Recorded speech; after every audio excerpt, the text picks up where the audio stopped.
took a long haul yesterday, or I'm sorry, I'm losing track of days. On when did it leave? Monday? Wednesday. Yeah, so I left Monday at 11 a.m., Denver to Richfield, Utah. Uh, Denver to Richfield, Utah was just under 7 hours. The round trip was 917 miles. Um, but so it was about 7 hours there. I drove there. I drove and I had 250 pounds of die cast.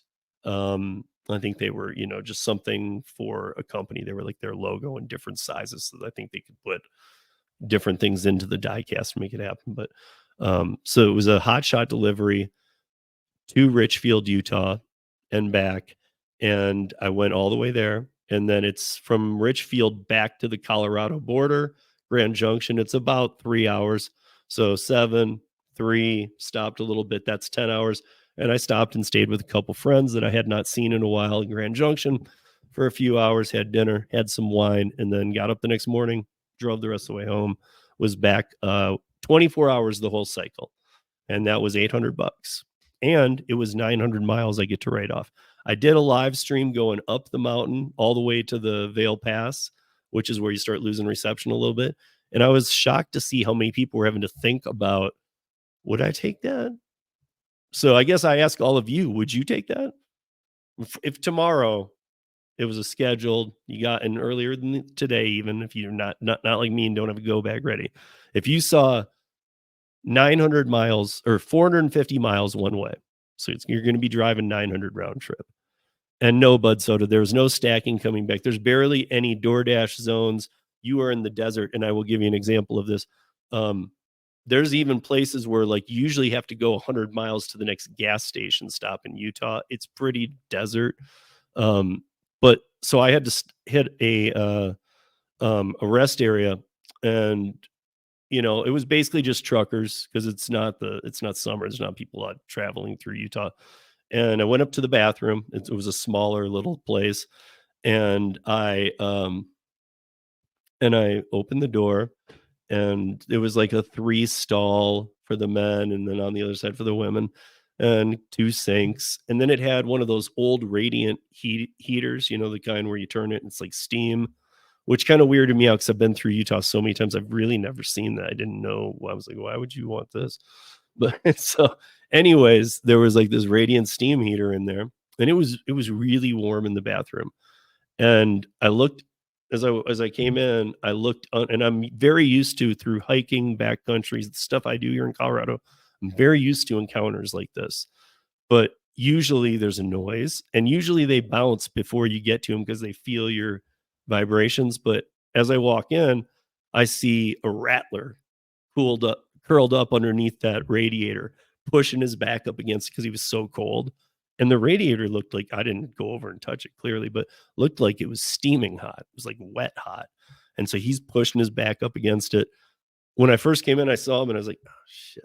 And then his eyes slowly opened. Usually when, I don't know if you guys have experienced seeing a rattler in person, when I'm hiking and they're on the trail or something, one of two things happens.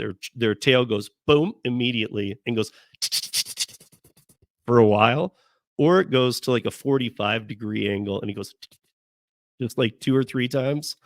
But one or the other always happens. This guy didn't. He looked so lazy. It was almost comical. So he was under there curled and his eyes opened, and he looked at me, and I felt like he was giving me a look of, dude, it's cool. Go to the bathroom. I'm not going to hurt you. I'm not moving. I'm freezing. And it was very cold out in the desert.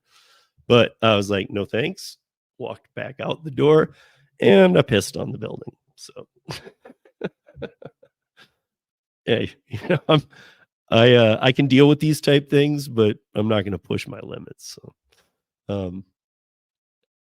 So I'm checking things here. I all had a Curri gig, but the PU was 350. But the pickup, wait, oh, Traveler, okay. Was it coming back to you though? Did you get an order, Traveler? Did you get an order 350 miles from Syracuse, and then you would have been driving back to Syracuse? I guess my point is with that, the first couple times I saw something like that, like I would see a Grand Junction. Grand Junction's like 4 hours away from me, but it'd be Grand Junction to Denver. And it was literally because even if they had 1 or 2 Curri drivers over there, they weren't on or they weren't responding or weren't accepting or whatever. So I would see sometimes I'll see orders like that come here. And I've actually taken one. I've actually taken one where I had to go that distance. Now I took the time to call Curri. I know that like if you're doing something short and it gets canceled, you call Curri, they give you that cancellation fee. But I called them and said, listen, I'm driving 4 hours. A $20 compensation isn't if it gets canceled is or reassigned is not going to help me. Um, can you confirm that this is um locked in for me? And they were like, "Yep."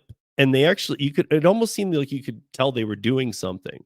So, I don't know if that's maybe I should even ask Jesse or somebody else on the team because maybe that's even something you should do. Now, that's just something intuitively I thought to do because I'm like, I'm not driving all that way, and I get halfway, and they're like, "Oh, he's so slow. He's not gonna make it before we close. I'm gonna assign it to another driver." No, no, no, no, because that $30 wouldn't do me any good then. But I guess I would say in those type cases, um, make sure that you do call if you're going to get something far away enough. If you're taking it far away and you're picking it up local, no worries. Example, when I did this Utah one, I called ahead because it said I couldn't pick it up till the following morning at 11 a.m. Didn't like that because it's such a long haul. I really wanted a 7, 8 a.m. pickup. And I called the day before. I've done this before too. And actually, once it actually helped. But I said, is there any way I can get it first thing tomorrow when you guys open? And she said, unfortunately, this one will be ready exactly at 11. So I was like, okay, no problem. But again, no harm in asking. This is why I say it's a little different than DoorDash and all these others because you, I guess there's a little more work involved, guys, and there's a little more responsibility level. But that's why the pay is better. That's why the offers are better. That's why you're not dealing with, I don't know. It's at least for me. This is what I'm saying. So, Josh has seen more Curry offers this week than I see during busy summer season. Yeah, and I guess maybe part of it. I don't know about for you, Josh, but the last couple weeks had been not dead but slow. The offers were coming in slow, but our weather was so nasty too that sometimes that just happens. Like if the weather's really bad, like all Sherman Williams are shut down. They're not doing paint unless the painting is being done inside and not even inside of a new build, but inside, and it's a small batch ordered by a contractor.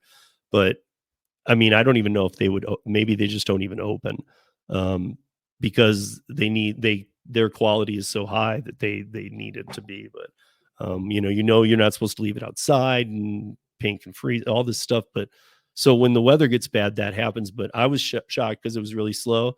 But then when I looked back, because it's almost been 3 years I've been on Curry. um, or April will be 3 years. Um, but this time of year, normally it's when now is when I jump over to the other apps from Curry, is usually right after Thanksgiving until like end of January. So it's not, and I'm in Colorado, so we get harsh weather all the way till, April or May. But some reason, even in the past years, February's always picked right back up when February's dead for other apps. But January seems to follow suit. And December even is usually pretty damn slow for Curry, I gotta say.